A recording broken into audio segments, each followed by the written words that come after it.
In Michigan, which again was very hard hit earlier this year, Democratic Governor Gretchen Whitmer is now temporarily barring indoor dining, one of the riskiest activities, we know this, as well as in-person instruction at high schools and colleges, and ordering the temporary closure of some businesses, including movie theaters and casinos. Again, high-risk locales.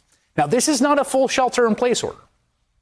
She's keeping elementary and middle schools open. Many businesses, even gyms, are still allowed to operate. What you see Whitmer doing is what policymakers across the country are doing, trying to balance all these competing interests while also not seeing her state decimated by the virus. And then what happens? Along comes this guy, COVID's best ally in the White House outside the president, Scott Atlas, a name that will live in infamy, I have no doubt. A right-wing radiologist with zero public health expertise who got in front of the president by going on Trump TV during the early months of the pandemic and then got hired and then managed to take over essentially the nation's entire COVID strategy and push the entire country towards an approach in which the virus would be left to burn through the populace.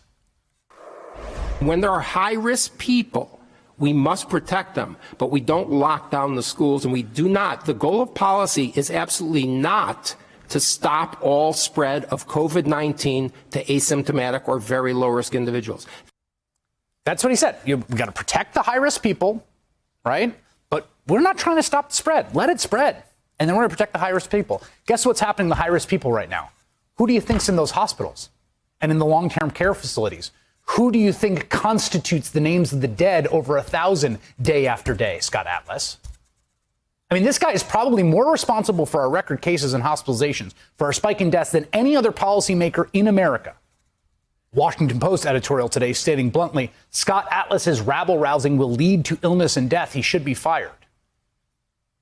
And then when a governor who isn't some right-wing think tank flunky, right, who actually has people she is responsible for the health and safety of, when she tries to take some steps to slow the spread, like Governor Gretchen Whitmer is doing in Michigan, well, here's Scott Atlas, quote, "The only way this stops is if people rise up. You get what you accept. Hashtag freedom matters. Hashtag step up."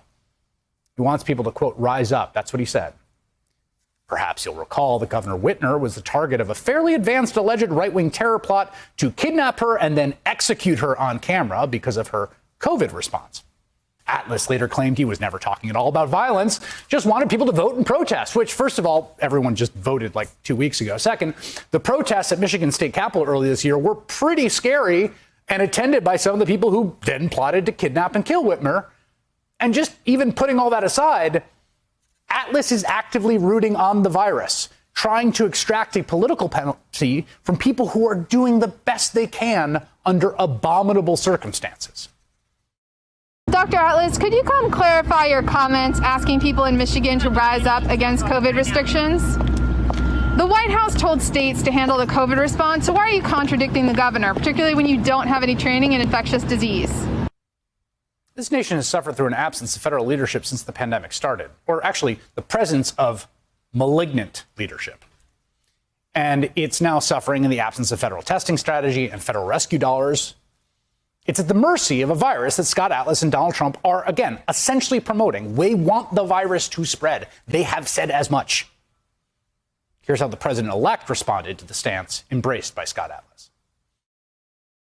The idea that the president's now existing, remaining advisor on COVID is saying that they should resist. What the hell's the matter with these guys? What is the matter with them? Resist. You know, every major individual of any consequence in the health field is saying we can save 100,000 lives just between now and January 21st by wearing these masks. That man, the president-elect Joe Biden, does not become president for 65 more days. Until then, state and local officials are on their own as they face the darkest winter of our lifetime.